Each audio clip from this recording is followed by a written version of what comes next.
안녕하십니까. 이번 시간 임제로 교재는 235쪽이 되겠습니다. 법화경에 나오는 대통지성불의 개송을 가지고 지금 법문을 하고 있는데요. 이 똑같은 개송을 가지고 무문관에도 이걸 제시하고 있습니다. 그래서 중국 선종에서는 법화경의 대통지성불의 개송이 불법을 잘못 오해할 수 있는 이런 문제점을 가지고 선생들의 안목을 점검하고 바른 불법의 지혜를 체득하도록 이 문제를 제시하고 있습니다. 이제 먼저 보겠습니다. 어떤 스님이 임재 스님에게 대통지성불 개송을 가지고 질문을 했어요. 법화경에 나오는 대통지성 부처님은 식겁이라는 긴 세월 동안 청정한 도량에 앉아서 계시는데 불법을 실현하지도 않고 불법을 낮추려고도 하지도 않고 또 불도를 완성하려고도 하지 않았다. 이것은 도대체 무슨 까닭으로 이렇게 경전에서 설법을 하고 있는 것인가? 임재 스님께서 이 경전의 내용을 자세히 좀 설법해 주십시오. 이런 법문입니다. 대통지성불이 부처님이죠. 그래서 이제 임재 스님이 이 개송을 가지고 독자적인 자신의 안목을 관심석으로 한다 이런 말인데 관심석이란 말을 씁니다. 제가 전에 가끔 이야기했습니다만은 관심석이라고 하는 경전의 해석의 방법인데요. 관심이라는 것은 실천적인 입장, 실천 수행의 입장, 실천 수행이라고 하는 것은 자기 자신이 그러한 불법의 가르침을 자신의 깨달음으로 만드는 지혜로 실행하는 입장에서 해석한다 해서 관심석이라고 합니다.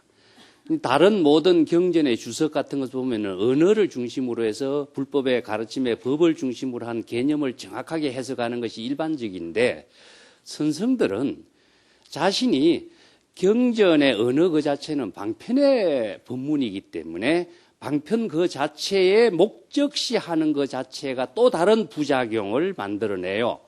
그래서 이 경전의 가르침의 방편의 법문을 자신의 지혜로 바로 깨달아 실행할 수 있는 해석을 제시하는 것이 관심석입니다.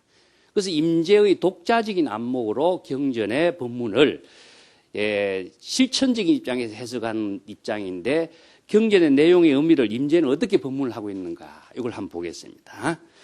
임재 스님이 이에 대답을 했어요. 대통이란 크게 깨달았다, 크게 통달했다라고 하는 것은 불법을 크게 깨달아 통달했다 하는 그런 의미죠. 그래서 여기서 임재는 그런 해석을 대통이라는 것은 자기 자신이다. 우리의 자기 자신이 일체 만법의 주체인과 동시에 천상천하의 유아독존의 존재죠.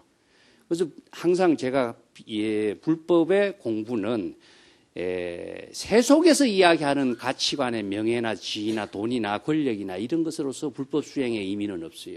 일체 중생이 모두 똑같이 평등한 진여의 지혜로서 출발하는 것이기 때문에 무식한 사람이 범부가 연불을 하는 것이나 똑똑한 사람이 연불을 하는 것이나 연불을 한다라고 하는 데서는 차별이 있을 수가 없어요.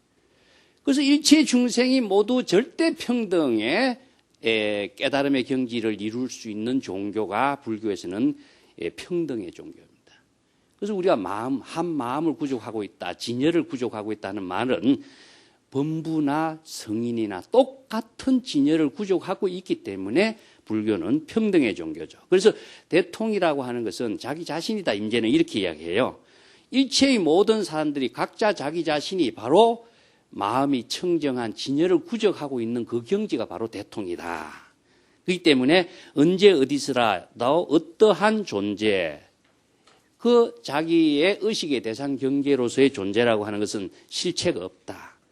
또 고정된 어떤 모양도 없다고 하는 사실을 통달한 것을 대통이라고 한다. 자, 여기서 불법의 대의를 통달한 입장이 대통이다 이런 이야기죠. 그래서 우리 진여 자성이 본래 일체의 차별 대상 경계, 의식의 대상 경계, 또 중생심으로 보는 모든 사물에 집착하는 모든 생각을 불법의 지혜로서 다 깨달아 통달했던 경지가 바로 깨달아 통달한 경지는 바로 대통인데 대통은 바로 자기의 진여를 이야기하고 있습니다. 우리 각자 진여에 청정한 본래, 우리 각자의 본심. 이 본심은 뭐 통하느냐? 불법에 통달했을 뿐만 아니라 일체 만법과 하나된 경지를 대통이라고 한다. 이제는 이렇게 해석을 하는 거죠. 사실상 그거 말고는 해석에 여기에 대한 바른 해석이라는 것은 어느 문자의 해석이라는 것은 다양할 수가 있지만 어느 문자의 해석을 아무리 잘한다고 할지라도 그 어느 문자가 자기 자신을 깨달음으로 만드는 힘으로 작용하는 힘이 없으면은 우리는 어느 문자에 속박돼서 자기가 또 다른 업을 짓게 돼 있어요. 그래서 이 관심석이라고 하는 것은 실천적인 입장에서 이 깨달음으로 실행하는 해석적인 법문을 하는 겁니다. 자, 두 번째는 지성이란 어떤 것이냐 하면은 어느 곳에서라도 의심하는 일이었고 하나의 존재라고 하는 것도 얻은 것이 없음을 지성이라고 한다. 여기서 하나의 존재라고 하는 것은 무엇이냐 하면 불교에서는 모든 법은 항상 우리가 안입이 설신이라고 이야기하죠. 의의 의식의 대상은 법입니다. 이 때문에 법이라고 하는 것을 우리가 존재라든가 사물이라든가 어떤 대상 경계라든가 이렇게 이야기하는데 이 존재나 대상 경계 사물이라고 하는 것은 어디에서 법이 있느냐 하면은 우리 의식 속에 있습니다. 의식 속에. 근데 보통 보면 눈에 보이는 대상 경계가 눈에 보이는 것으로 있는데 왜 의식 속에 있느냐 이것이 이해가 안 되죠. 여기 이제 불교 공부를 좀 해야 본질적인 의식의 세계 속에 존재하고 있는 법을 알게 돼요. 그래서 우리가 일체 유심조란 말 많이 들어서 알고 모든 만법은 의식 속에 있다. 마음이 모든 법을 만들어내고 있다. 법을 만들어내는 주체는 마음이다. 이런 말을 많이 들었죠. 그래서 우리가 법이라고 하는 것은 모든 눈에 보이는 거, 안입이 설신이 또 의식 속에 존재하는 모든 것은 실제로 존재하는 것이지만은 존재하는 것을 우리가 존재하는 것으로 인식하는 것은 의식밖에 없습니다. 그렇기 때문에 의식 속에 법이 있는 것이지 의식 밖에 법이라고 하는 것이고 만약에 어떤 사물을 보지 않을 적에는 그 사물이 존재하지 않는 겁니다. 이걸 다른 말로 한다면은 의식을 저기에 생각을 두지 않으면은 봐도 그 물건이 보이지 않는 거죠. 그러면 그 물건은 존재하지 않는 거예요. 그런데 존재하는 것으로 착각할 뿐이지. 보이지 않는 것을 보인다라고 하는 것은요. 이것은 의식 속에만 모든 의식이 존재하는 것이 법이라는 겁니다. 그래서 만법유식이라든가 일체유심제라고 하는데 이게 의식 속에 존재하는 이 생각의 모든 것을 중생이라고 그래요. 그런데 부처는 무엇이냐? 의식과 대상 경계라고 하는 것이 차별적인 경계가 없어요. 그렇기 때문에 지성이라는 것은 뛰어난 지혜를 작용하는 입장에서 지혜는 진여 본심에서 지혜가 작용할 때는 의식의 대상 경계의 모든 사물이 없어요. 의식의 대상 경계로 모든 사물을 보고 있는 것은 중생은 대상 경계에 집착하게 되고 그것을 얻으려고 하고 구하려고 하는 차별 분별심을 익히고 좋고 나쁘고 하는 생각 속에서 자신의 본심을 잃어버리고 중생심으로서 경계에 집착돼서 업을 짓는 중생이 되는 거죠. 그래서 지성, 뛰어난 지혜의 작용이라는 것은 의식의 대상 경계가 다 초월된 경제라는 사실을 깨달아 아는 것을 지성이라고 한다. 수승한 지혜는 진여의 지혜입니다. 우리 자성 본래 청정한 마음의 지혜 작용에 의해서 일체의 중생심의 차별 분별심의 모든 대상 경계를 초월하는 경지다. 그럼 부처는 무엇이냐? 부처란 마음이 청정한 것이다. 부처의 지혜 작용의 광명이 온 세계 법계에 두루 비추는 것을 부처라고 한다. 그래서 불신 충만의 법계 이런 말 하죠. 부처님의 몸이 이 법계에 가득 충만되어 있다 하는 것이죠. 그래서 부처라고 하는 말에 대한 의미가 많은 오해를 갖고 있는 것은 법을 모르고 내 나름대로 생각해서 이해하기 때문입니다. 그래서 금강경에도 내가 자주 이야기했으면 열애는 부처의 지혜로서 모든 사물을 다 두루두루 알고 실지하고 두루두루 다 보고 판단하는 능력을 갖고 있다. 그래서 열애는 부처의 지견을 구족했다. 이런 걸 자주 이야기하죠. 그러면 열애는 무엇이냐 하면은 우리가 진여, 청정한 우리의 마음의 진여를 말하고 있습니다. 진여가 작용하는 지혜를 부처라고 한다. 그럼 부처는 모양과 형상으로서 부처는 있습니까? 그런데 우리는 법당에 모시는 부처, 아미타 부처, 서방 극락세계 부처, 화엄 비로자나 부처, 수없이 많은 부처가 등장하죠. 부처가 왜 이렇게 다양한 이름으로 등장하냐면은 모든 원력에 따라서 작용하는 지혜, 작용하는 힘을 다르게 펼쳤기 때문에 부처의 이름이 다를 뿐이에요. 부처는 무엇이냐? 항상 이걸 생각해요. 자, 우리가 참선을 공부할 적에 자신이 진여, 열애가 자신의 부처의 지혜를 작용하게 하기 위해서는 어떻게 되죠? 불법을 지혜로 작용할 수 있는 힘이 있어야 돼. 그래서 우리 불법 공부의 의미가 있는 거죠. 그래서 불법의 지혜를 작용하는 것을 부처라고 하지. 부처라고 하는 것은 모양과 이름과 형상으로서 부처를 추구한다면은 이것은 삿된 길을 행하는 것이다. 그래서 금강경에서도 음성으로나 모양으로서 열애를 보려고 칭견하려고 한다면은 사도를 행하는 것이다. 그러죠?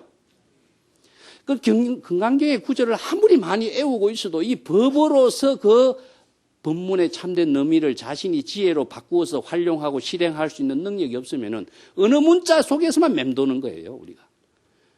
이 때문에 부처는 무엇이냐? 내가 지금 여기에서 진여의 지혜가 작용하는 것이 부처다. 그래서 내가 항상 지금 여기 시제딘연에 자기 본분사에 생명 활동하는 것이 부처다. 이런 말을 내가 자주 하죠. 그래서 지혜 작용하는 것에서 부처의 지혜가 이루어지는 것을 부처라고 한다. 그렇기 때문에 부처의 그 지혜 작용이 청정한 진여의 지혜에서 나오기 때문에 부처는 삼업 청정한 지혜 작용으로 이루어졌다. 이런 말. 그래서 하는 겁니다. 또 식급이라고 하는 긴 세월에 좌도량하고 있다. 그런데 좌도량하고 있는 앉아서 도량에 앉아서 뭐 자선 수행한다 이렇게도 보도 되지만은 부처이기 때문에 좌도량이라는 의미를 잘못 이해한다면 이게 좀 곤란해요. 예. 그래서 식급이라는 시간을 한번 봅시다. 시간은 무엇이냐 하면은 이거 10이라든가 5급이라든가 3급이라든가 앞에 숫자는 의미가 없어요. 그래서 불교에서는 급이라고 하는 것은 영원이라는 뜻입니다. 영원. 영원이라고 하는 것은 시간의 모든 개념을 초월한 입장을 말해요. 그래서 불교에서 시간 개념으로서 1년이 가장 짧은 시간이고 급이라고 하는 시간이 가장 긴 시간이죠. 그래서 그런데도 법성계에서는 1년 적시 무량급이라고. 1년이 바로 무량급이라고 그러죠. 그래서 찰나라든가 1년이라든가 이것은 불이에요, 불이. 근데 이 불이는 경지는 어디냐? 영원이라고 하는 것은 우리가 진여의 경지에서는 시간의 개념을 초월해요. 그래서 다른 말을 한다면은 영원이라고 하는 것은 열반의 경지입니다. 열반 적정의 경지는 진여의 세계를 말해요. 그래서 진여의 경지에서는 일체의 모든 시간적인 의식 대상 경계를 초월해. 그래서 우리가 시공을 초월해서 이런 말을 쓰죠. 시간에 대한 개념이라든가 공간에 대한 개념을 초월해서 작용하는 것이 무엇이냐? 부처의 지혜 작용이. 만약 여러분들이 내가 지금 여기 있다, 내라고 하는 걸 의식하거나 하면 자아성에 떨어진 것이고 여기라고 하는 공간을 의식하면은 공간에 집착된 거예요. 지금이라는 시간을 의식하면은 지금이라는 시간에 속박되어서 자아를 잃어버려요. 그래서 지금 여기 자신이 일을 한다라고 하는데 일을 하는 지혜 작용을 펼치는 그 깨달음의 세계는 시간과 공간과 자아의식이 다 초월된 경지죠. 그래서 시공을 초월해서 하는 말. 시공을 초월한 경지가 바로 급이라는 시간이고 영원이라는 시간이고 다른 말로 한다면은 열반 적정의 경지에서 진여의 지혜가 작용하는 세계를 말합니다. 그래서 불교의 시간 개념이 참 어려워요. 우리가 시간 가면은 1시간, 2시간 가는 것은 시계로 측정하는 시간이고 자연의 사계절의 변화가 이루어지는 것도 자연의 시간이 또 있고 의식 속에 작용하는 시간이 있어요. 아, 지루하다 할 적에는 시간이 길고 느껴지죠. 일을 하다 보면 시간이 언제 지나간지 모르죠. 시공을 초월했을 적에는 시간의 개념이 초월된 경지를 급이라고 그래요. 그래서 영원의 열반 적정의 경지에서 10가지 바라미를 실천한다. 그런데 이게 또 자도량이란 말이 또 있습니다. 이런 말을 우리가 말을 잘못 오해하면은 안 되기 때문에 내가 좀 자세하게 설명을 해요. 자도량이라고 하는 것은 도량에 앉아 있다는 말을 쓰는데 좌라고 하는 것은요, 안주한다 한다. 안신인명의 경지에 있는 것이기 때문에 부처가 앉아 있다라고 하는 것은 부처가 도량에 앉아서 아무것도 하지 않는 그런 경지를 말하는 것이 아니고, 능경에도 이야기하고 있지만 자도량이라고 하는 것은 진여의 지혜가 작용하는 진여 세계를 표현하고 있어요. 그래서 유마경에서 이것을 우리들의 바로 직심이 바로 도량이요, 이런 말씀. 직심이 도량이요. 직심이 다른 말로 하는 것이 이제 정토요, 이런 말씀입니다. 그래서 이 정토라든가 도량이라든가 아미타 정토라든가 청정 도량이라든가 수월 도량이라고 하는 것은 공간적인 의미로 표현되어 있지만은 실제는 어디냐? 깨달음의 세계를 말해요. 근데 깨달음의 경지라고 하는 것이 그러면 공간적으로 그런 세계가 안주할 수 있는 상태가 된다면 부처는 어떤 공간에 집착되어 있는 모습밖에 안 되겠죠.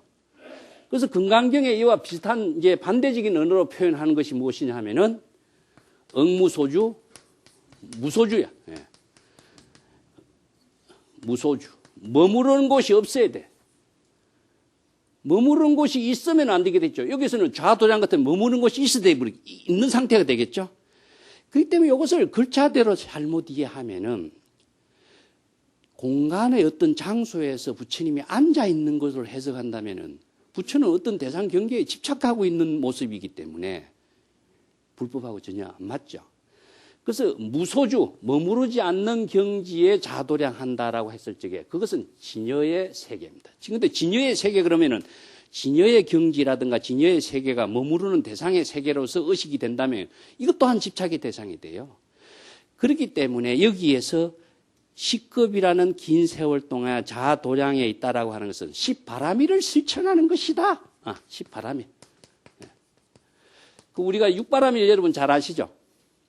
6바라밀은 보살행을 실천하는 6바라밀이고 또 화엄경에서 10바라밀이라고 하는 것은 여기에다가 6바라밀에다가 4가지를 더 보태요. 하나는 무엇이냐? 방편, 그 다음에 지, 그 다음에 힘, 원력, 이 4가지를 더 보태서 부처가 작용하는 것을 4가지를 더 보태.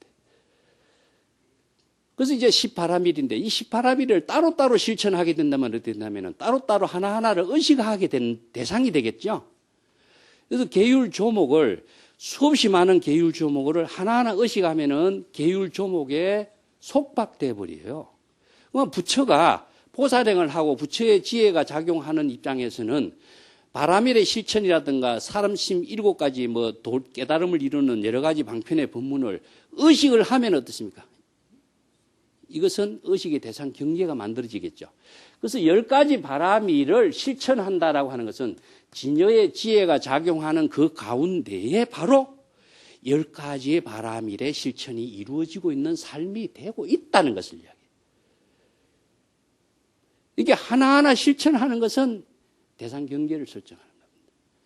이 때문에 일념적시 무량급이라든가 시간 공간이라든가 이것이 바로 지혜 작용을 통해서 10바라밀의 실천, 보살도의 모든 삶이 부처의 지혜 작용 속에 함께 다 이루어지고 있는 모습을 이렇게 하고 설명하고 있어요. 자, 이것이 구체적으로는 그러면 어떻게 이루어지고 있느냐 하면요. 자도량이란 말을 이야기할 적에 내가 자주 개송을 쓴 말이 그 선어로서 정좌처라고 하는 말이 있습니다. 정좌처, 다반향초 이런 말 쓰죠. 제가 자주 언급했습니다. 묘용시 수류하게.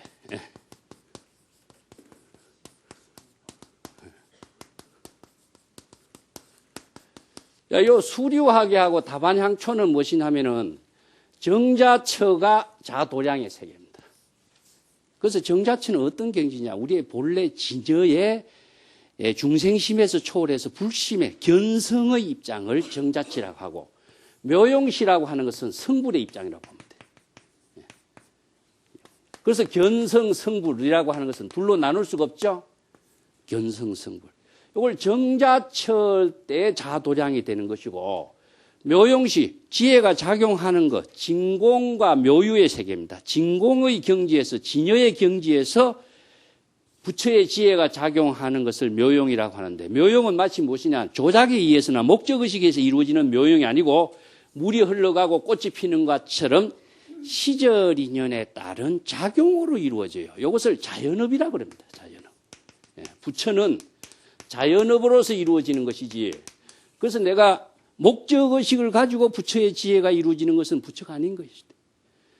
그래서 이 자연업이라고 하는 것은 무엇이냐, 자기가 시절 인연에 따른 자신의 생명활동 그 자체가 자연업으로 이루어지는데, 중생구제도 목적의식으로 이루어지는 것이 아니라 자기 본분사의 생명활동으로 이루어진 자연업인 거예요. 그래서 깨달음을 얻으려고 한다든가 중생을 구제하려고 한다든가 이런 그 식이 불교에서 대승보살도 정신으로서 중생을 구제하기 위해서, 불도를 이루기 위해서 수행을 하는 것처럼 많이 강조해왔죠. 여기에서 봅시다. 자, 불법을 펼치려고도 하지도 않고 불도를 이루려고도 하지도 않고 왜 대통지성불은 시급이란 긴 세월에 좌도량에 그렇게 앉아만 계시느냐. 불도를 이루려고 하는 것이 다 원력을 세우는 것인데 왜 부처는 그렇게 하지 않나. 이게 지금 문제가 되고 있는 거예요. 여기에서 중생의 입장에서 본다면 부처가 왜 불법을 펼치려고도 하지 않고 불도를 이루려고도 하지 않고 중생을 교화하려고도 하지 않느냐. 이것이 문제의 초점이에요. 이 문제의 초점은 중생의 입장에서 질문하는 것이고, 부처의 입장에서는 불법을 알지 못하는 입장에서 목적의식에 사로잡혀 있는 중생의 분별심으로 이루어진 질문을 인재가 불법의 지혜가 작용하는 입장으로서 깨달음의 지혜를 실천하는 입장에서 설명을 하고 있는 겁니다. 여기서 자도량이란 말을 앉아있다라고 하지 말고 그냥 자기의 본분에 안주했다. 그것은 안신인명이다. 나는 이렇게 해요. 안신인명의 삶을 실행하고 있는 것을 자도량이라. 그 정좌처나 똑같은 입장이죠. 그래서 정좌처가 되어야 진여자성으로 되돌아간 경지가 되어야 묘용의 견성이 되어야 성불의 작용이 이루어지고 진공이 되어야 묘유의 작용이 이루어지죠. 이걸 다뤄 한 말로 한다면은 이거는 선정이고 이것은 지혜입니다. 그래서 선정과 지혜가 나눌 수 없이 이루어지는 거예요. 여기에서 자도량은 자기 진여의 본분, 부처의 본분, 청정한 마음의 근본의 본분으로 되돌아가 있는 입장이고, 10가지 바라미를 실천한다라고 하는 것은 자신의 지혜 작용을 시절 인연에 따라서 자연업으로 펼치고 있는 거예요. 이것을 지금 시급이라는 긴 세월 동안에 자도량하고 있고 10가지 바라미를 실천하고 있는 모습이다. 이렇게 표현했어요. 다음에 불법을 실행하지 않았다라고 하는 것은 무슨 의미냐? 부처는 본래 번뇌 망념이 일어나지 않는 불생이고 법은 본래 불생 불멸익인데 어떻게 또다시 불법을 실행할 수가 있겠는가? 불법을 실행하려고 하는 것 자체가 무엇이죠? 중생의 입장에서 목적의식을 지향하는 거죠. 목적의식을 지향하는 것은, 부처는 목적의식을 지향하는 업을 짓는 중생이 아니에요. 그래서 부처는 자신의 본분사의 생명활동을 실행하고 있는 것이 바로 불법을 현전하는 겁니다. 불법을 현전하고 있는 것, 중생을 구제하고 있는 것, 지금 여기 자신의 시절 인연의 모든 일을 하는 것 자체가 자연업으로 이루어져 있다. 자연업으로 이루어졌다는 것은 조작이 없다는 뜻입니다. 조작. 조작이 없고 자기성이 없고 어떤 목적의식이 없고, 그래서 내가 항상 누구를 위해서 사는 사고는 불법의 정신이 아니다. 내가 그 이야기를 자주 하겠죠. 그래서 부처의 지혜작용은 자신의 본분사의 생명활동으로서 자연업으로 이루어지는 삶을 실현하는 것이기 때문에 대통지성불도 불법을 현전하려고 하지 않는 것이다. 그리고 또 하나, 불도를 완성하지도 않았다고 하는 것은 본래 부처이기 때문에 또다시 부처가 되려고 하는 필요가 없는 거죠. 본래 부처가 되려고 하는 것 자체, 이거 어리석은 불법을 알지 못하는 사람입니다. 이 목적의식적인 사고죠. 그래서 우리가 중생들을 어리석음을 어떻게 비유하고 있느냐 하면은 우리 모든 중생이 모두 다 진여를 구족하고 있습니다. 진여.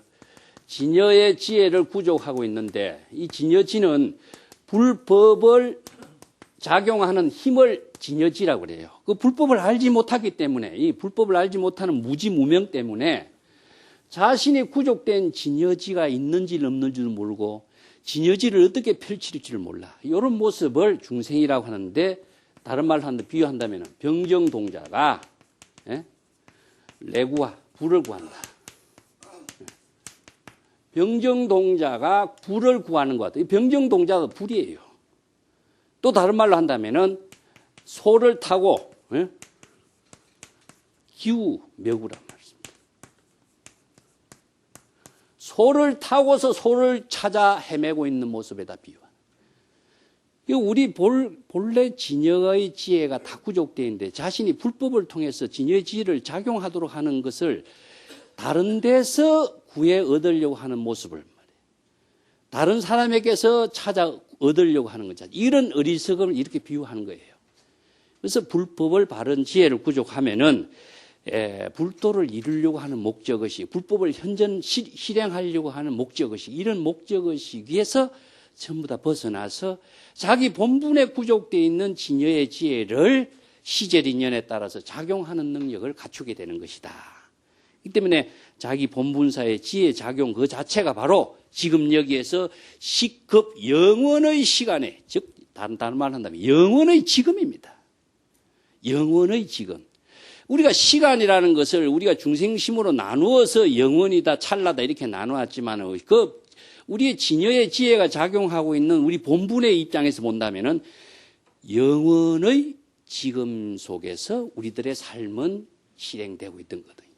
그 경지를 시급이라는 세월을 시간적인 의미로 표현하고 있습니다.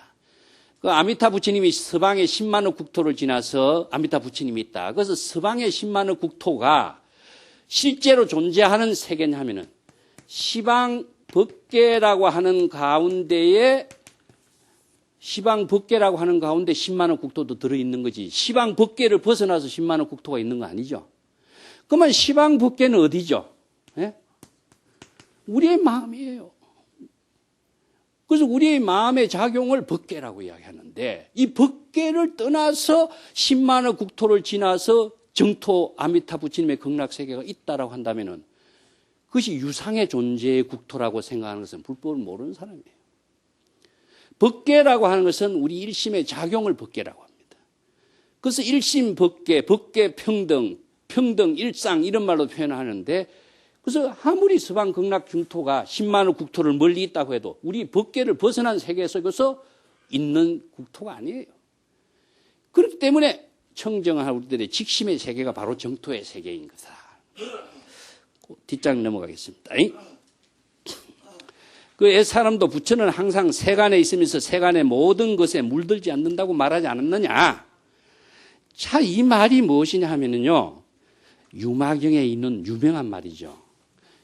부처라고 하는 것은 부처는 세간을 떠나서 부처가 존재하는 의미는 없어요. 그래서 부처는 부처가 지혜가 작용하는 것을 부처라고 하기 때문에 부처라고 하는 이 말 자체는 중생에 대한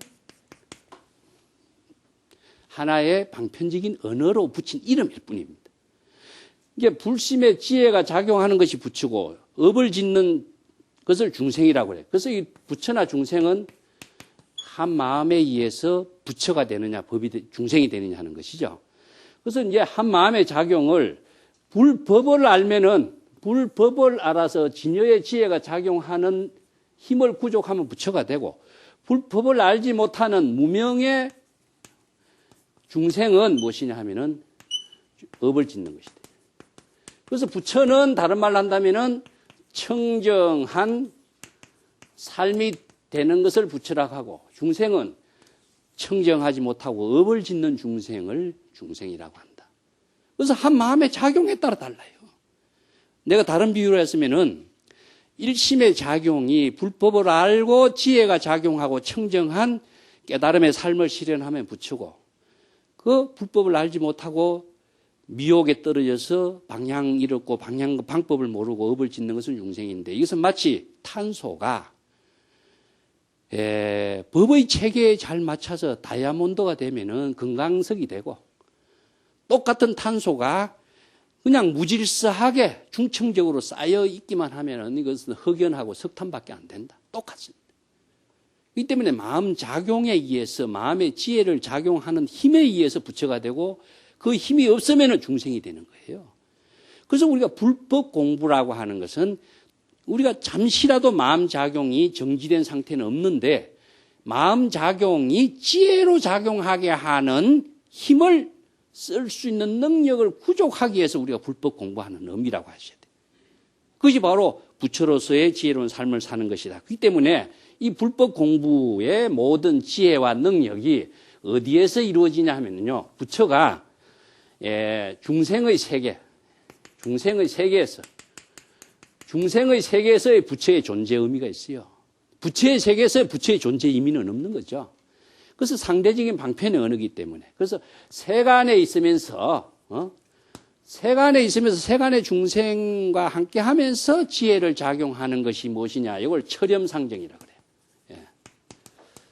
유마경에 유명한 나오죠. 철염상정을 뭐에다 비유하냐면 연꽃에다가 비유해서 이런 말을 쓰고 있습니다. 항상 세간에, 이것은 처염이라는 것은 세간을 말하고, 세간은 중생의 세계이기 때문에 항상 중생의 번뇌 망념으로 오염되어서 살고 있는 세계를, 오염된 세계, 이걸 진흙의 세계라고, 진흙탕의 세계라고 그래요. 진흙탕에서 연꽃이 피는 것과 같다.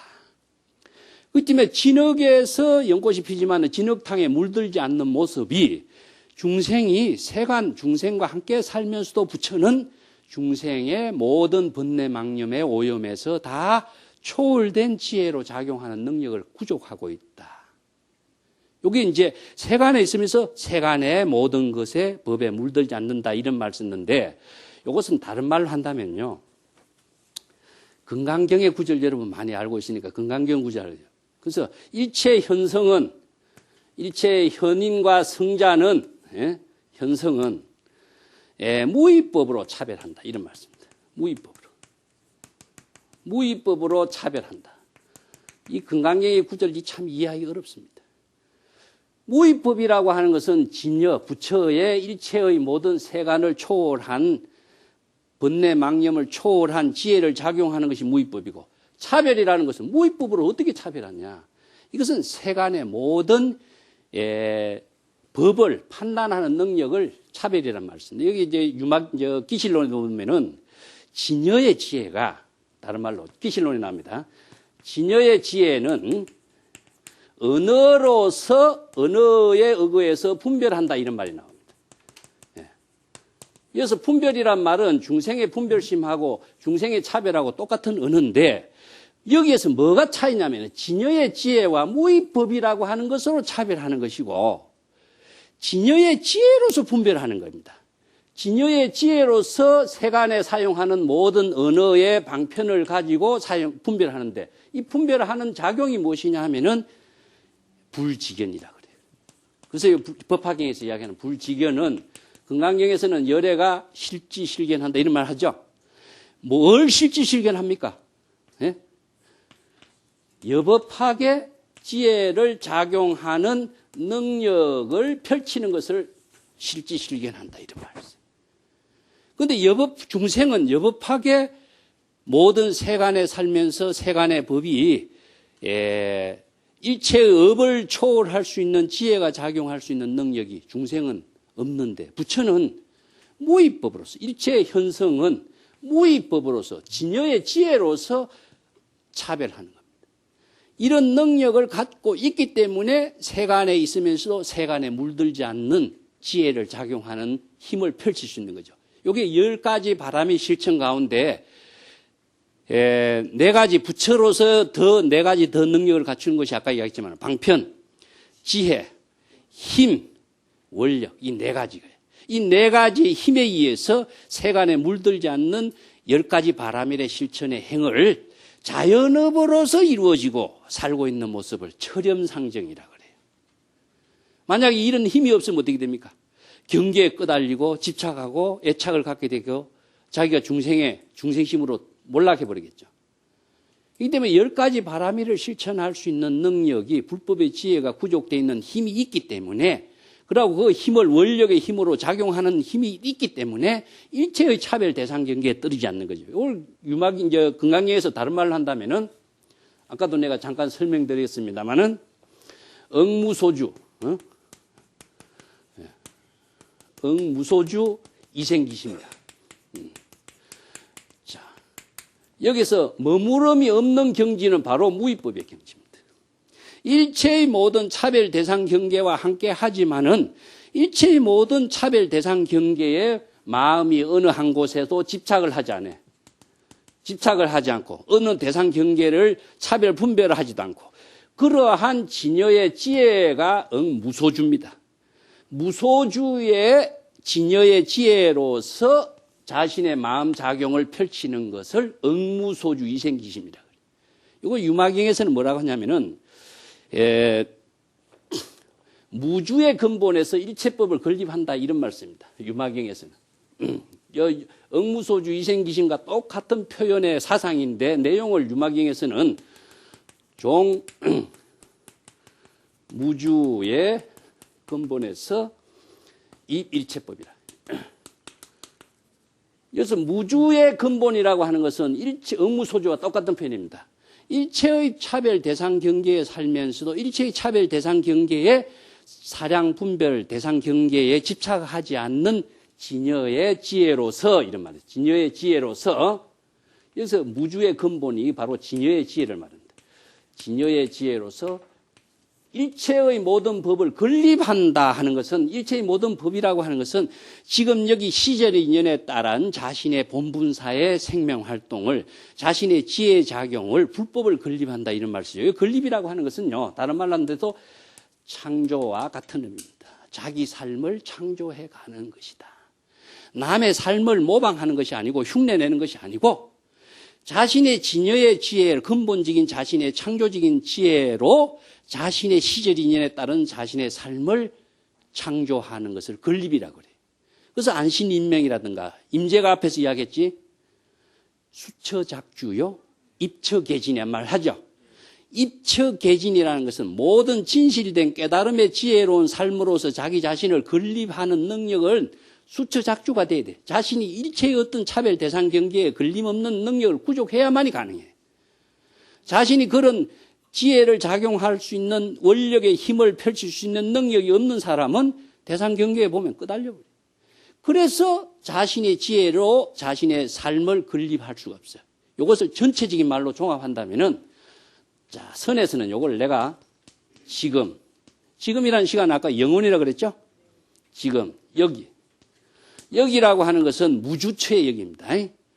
시절 인연에 다른 것을 지금 여기라고 해요. 이것을 지금 여기는 항상 시절 인연입니다. 시절 인연에 따라서 자기의 본분사, 자기 자신의 본분사의 지혜로운 삶을 실현하는 모습을 대통지성불의 살림살이에다가 맞추어서 설법한 겁니다. 내가 여러분들 귀에 못이 박히도록 자주 쓰는 말이 뭐죠? 지금 여기 자기 일이라고 하는 겁니다.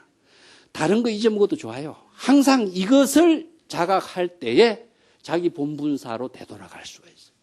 이런 지혜를 작용하는 능력의 힘이 바로 원력의 힘을 실행하는 힘이라고 할 수 있어요. 그것이 언제 하느냐? 항상 지금 여기밖에 없어요. 그러고 한번 했다고 해서 영원히 쓸 수 있는 힘이 맞춰지는 것도 아니에요. 항상 지금 여기에서 하지 않으면 안 되게 돼 있어요. 이것이 바로 지혜로 작용하는 능력을 갖추는데, 이것이 세간에 있으면서도 세간에 물들지 않는 부처의 지혜 작용을 펼치는 모습입니다. 그것이 다른 세간을 벗어나서 출세간의 삶을 살려고 하는 것도 시끄러운 것을 벗어나서 조용한 데 가는 어리석은 수행자가 되고, 또 다른 집착의 대상 경계를 향해 나아가는 중생이 되겠죠. 이것이 바로 어리석은 수행자가 되고 불법을 알지 못하는 무지한 중생의 삶이 된다는 겁니다. 한 단 더 보겠습니다. 시간이 없는데요.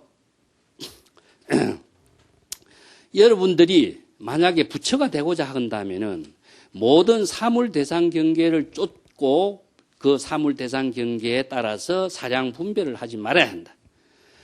마음속에 번뇌 망념이 일어나면 여러 가지 대상 경계가 일어나고 의식의 대상 경계가 일어나는 겁니다. 마음속에 번뇌 망념이 없어지면 여러 가지 차별의 대상 경계가 없어지게 되는 것이다. 이것이 이제 능가경에도 나오고 기실론에도 나오고 유명한 말입니다. 이 한마디 개송이 원효가 구법여행을 떠나다가 깨달음을 체득하고 난 뒤에 이 한마디 언어 때문에 깨달음을 체득하고 중국의 구법여행을 중단했다라는 이야기가 여기 있어요. 모든 법이 일체유심조, 신법이라고 하는 사실을 자신이 깨달아서 체득하면은 이 신법을 구하러 중국까지 갈 이유가 없는 거죠. 신법이라고 하는 사실을 모르기 때문에 중국에 가서 신법의 법문을 배우러 간 것인데 자기가 깨달았기 때문에 신법을 배우기 위해서 중국 갈 이유가 없어요. 그 달마 대사가 중국에 온 의미가 무엇이냐? 일심의 법을 전하기 위해서 왔다 이 한마디예요. 중국 사람들은 불법이 전해 오기 전에는 경전에서 다양한 가르침의 법문은 있었지만은 일심의 법을 쓰고 일심의 법을 깨달아서 일심의 법을 작용하는 법을 몰랐다. 그래서 중국의 선에서 일심의 법을 깨달아서 일심의 법으로 자신의 삶을 건립하는 능력을 가르치기 위해서 왔다. 이런 말. 그것이 일심의 법이라고 하는 게 신법입니다. 그래서 모든 법은 우리가 법이란 말을 불교에서 이야기하는데 여러 가지 해석이 있습니다만은 심은 주체고 법은 대상입니다. 주, 객 이렇게 봅니다. 반야신경을 공부하면서 가장 어려운 것이 무엇이냐면은 무안입이 설신이 색성양 미촉법 이런 말이 나오는데 안입이 설신이도 없고 색성양 미촉법이 없다. 이게 없는 것이 무슨 법이냐. 이게 없는 법을 바르게 집착의 대상 경계를 바르게 비우고 진여의 지혜가 작용하는 법을 이렇게 설해놨는데 그래서 법이라고 하는 것은 의식의 대상입니다. 그럼 의식의 주체죠. 자기의 마음이. 그래서 마음으로 모든 사물에 대해서 사량 분별하는 대상 경계가 다 법이에요. 그래서 마음이 일체 법을 만드는 주체다. 그래서 일체 유심조 이런 말. 여기서 일체가 유심조, 오직 일체의 모든 것을 마음이 만들어낸다 이런 말 환경에서 이야기합니다. 이 말도 보면은 애매해요. 일체의 모든 것은 오직 마음이 만든다. 일체의 모든 것이 일체는 뭡니까 여기서? 여러분 어떻게 일체라고 하는 것을 이해하고 있죠? 일체의 모든 제법을 말합니다. 더 자세하게 설명하려면은 일체의 모든 법은 다 마음에서 만든 것이다. 이렇게 해주면 조금 더 자세한 설명이 되는데 경전에서는 일체의 모든 법은 마음에서, 일체의 모든 것은 마음에서 만든다. 이렇게 하니까 아주 애매하죠. 그래서 일체의 모든 법이 마음에서 조작하고 마음으로 만들고 사량 분별하는 것을 법을 만든다라고 이야기하는 겁니다. 이 법을 만들면은 다 업이 만들어져요. 그래서 법이 안 만들어지도록 하는 지혜를 알아야 불법을 통해서 자신이 청정하고 삼업 청정한 보살도를 실행하는 능력을 갖춰요. 이 때문에 불법이 만들어지지 않도록 하는 지혜가 선에서 제시하고 있는 실천적인 법문이라는 점입니다. 그래서 이 문제는 다음 단하고 연결되어 있기 때문에 또 다음 시간에 이것을 자세하게 구체적으로 설명을 다시 하도록 하겠습니다. 오늘은 시간이 돼서 이것으로 마치겠습니다. 감사합니다.